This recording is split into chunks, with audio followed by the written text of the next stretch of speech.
Muraho neza ndabasuhuje abo tuziranye n'abo tutaziranye amahoro. Gahunda ni ikiganiro duhugurane nk'ibisanzwe. Ndagushimiye wakoze subscribe kuri Miss Fanny TV show. Imana iguhe umugisha. Nawe utarayikora ndagushishikariza kuyikora kugira ngo tujye tubana mu biganiro bya buri munsi. Ni ibiganiro byiza byubaka, ni ibiganiro byiza byubaka sosiyete nyarwanda muri rusange. Rero gahunda ari ikiganiro duhugurane nk'ibisanzwe. Uyu munsi nanone ndashaka ko tuganira nk'urubyiruko. Nta munsi ntazaganira namwe, nta munsi nzahwema kubaganiriza cyangwa se kubahugura kugira ngo tujye duhugurana, kubera ko muri iyi minsi urubyiruko rufite ibibazo bitandukanye, ariko igikabije cyane kandi abantu bagomba gushyiramo imbaraga ni ikibazo cy'ubusinzi bukabije buri mu rubyiruko. Ntago ubu ngubu nta mupapa cyangwa umumama ukirara mu tubari. Urubyiruko kandi ruri mu myaka mike cyane nibo bantu basigaye bibera mu tubari, nibo bantu basigaye birarira mu tubari. Muri uyu mujyi wa Kigali bwo ugiye ugenda nka saa tanu mu tubari dutandukanye, usanga huzuyemo urubyiruko gusa. Ukibaza rero ngo ayo mafaranga bajyana mu tubari ubundi bayakura hehe, bigenda bite? Nko muri iyi minsi hari inkuru namwe muzi iri gucicikana ku mbuga nkoranyambaga ya Nyampinga w'u Rwanda. Yego pe, niwe wagaragaye kubera ko afite izina rikomeye, afite n'ibyo ashinzwe muri iyi sosiyete nyarwanda, ariko abari inyuma ye badafite n'ayo mazina, bafite ikintu cyitwa ubusinzi bukabije, nibo benshi kuruta uriya mwana w'umukobwa wagaragaye. Rero njye nawe tukibaza ngo biterwa n'iki kugira ngo uwo mwana w'umukobwa cyangwa w'umuhungu aba ari muri icyo kigero mu myaka mikeya, ariko aba afite iyo defo y'ubusinzi cyangwa yo kunywa bikabije? Ese bituruka ku babyeyi? Ese bituruka ku kwivukira k'umwana? Ese ni ku babyeyi? Biterwa n'iki? Nkibaza, ese uyu mwana ufite ubusinzi ari mu myaka 21 bukabije, kugera n'aho agonga inshuro 5, atwara yasinze akagonga inshuro 5 buri munsi nta wundi bafata, nta wundi bafata, ni umwana w'umukobwa uri mu myaka mikeya nk'iriya. Mu by'ukuri ibi biterwa n'iki? Ahangaha ndagaruka ku babyeyi, narabivuze nzahora mbivuga. Iyo umwana wawe yakuze utamugira inshuti ngo umuganirize, iyo umwana wawe yakuze atakubona iruhande rwiwe, ni ukuvuga ngo ibije mu matwi ye yose arakira, cyangwa se ibyo abonye ahandi agomba kubikora kuko nibyo yabonye, nta bindi mwigeze mugira gute mumwereka. Ariko nanone nkagaruka kuri uru rubyiruko rwacu. Uko byagenda kose, situwasiyo yose waba warakuriyemo ntiguha uburenganzira bwo kwitwara uko ushaka, ntiguha uburenganzira bwo kwifata uko ubyumva. Oya, umwana akurira muri situwasiyo igoye, ariko nanone iyo ari umwana muzima amenya kuyihandoringa. Imyaka 21 kuzamura ntabwo iba ari imyaka mikeya, ku buryo utakereye ubuzima bwawe ngo bube ubuzima buzima, ushyire ubuzima bwawe ku murongo.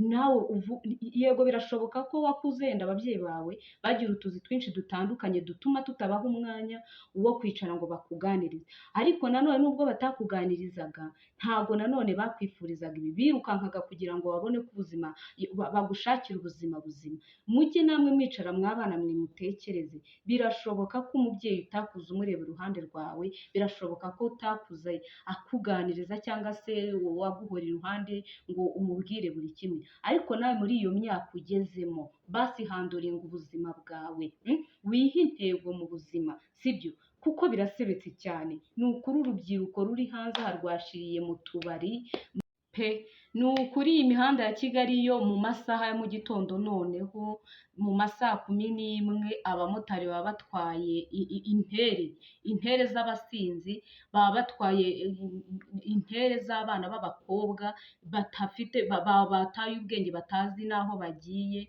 baba batwaye intere z'abana b'abasore bataye ubwenge. Mu by'ukuri iyi mihanda ya Kigali yo umuntu ubasha kuyigendamo mu masaha 11, umuntu ubasha kuyigendamo mu rukerera abona byinshi. Nta muntu w'umupapa ukigenda agwa mu muhanda yasinze, nta muntu w'umumama ukigenda ugwa mu muhanda adandabirana yasinze. Ubu bisigaye ari urubyiruko, kandi urubyiruko ruto cyane pe, ruto ruri mu myaka za 23, 24, za 25 gutyo, nibo bantu basigaye birarira mu tubari.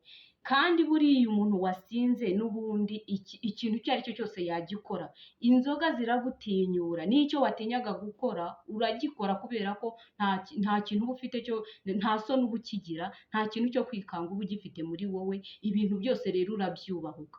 Iyo umuntu yasinze egare gusambana, sibyo? Ngaho rero fata uwo mwana w'umukobwa, ni hahandi abenshi banatwita, hari nk'abana b'abakobwa bagira n'ibigare bibi nk'ibyo ngibyo bibashora muri ibyo bintu, ukisanga yatwise ntazi ngo ninde wanteye inda kubera iki, yari yasinze yaboze. Cyangwa ugasanga n'uwo mwana w'umuhungu nawe yenda yanahohotewe, yanafashwe ku ngufu, nduzi ko ari gufatwa ku ngufu, yasambanye n'ikintu kiri aho ngaho atazi ngo kiturutse he, kubera iki? Kubera ubwo businzi yakuyemo indwara zo ziterwa n'imibonano mpuzabitsina. Urubyiruko ni ukuri, nimba ari ikintu cyo gusengera ni urubyiruko mana y'isi n'ijuru muri iyi minsi.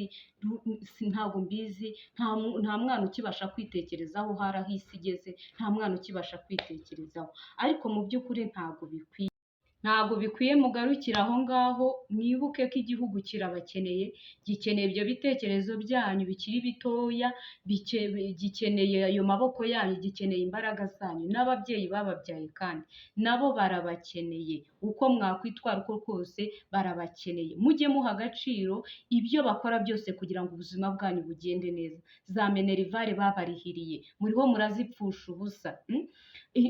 Umwanya wose bataye birukanka bahirya hirya hino kugira ngo ubuzima bwanyu bugende neza, muriho murawangiza, muriho murabereka ko ntacyo bakoze. Mugarukira aho ngaho. Inzoga se zakugeza kuki? Nta kintu zakugezaho. Turi mu isi yego igendera ku muvuduko w'iterambere n'iki, ariko iryo terambere uzarigiramo uruhare. Ubuzima bwawe ni wowe ugomba kubugiramo uruhare kugira ngo bube bwiza. Ubuzima bwawe ni wowe ugomba kubugiramo uruhare kugira ngo za nzozi ujye ugira cyangwa za nzozi ufite uzigereho, intumbero yawe uyigereho neza. Murakoze.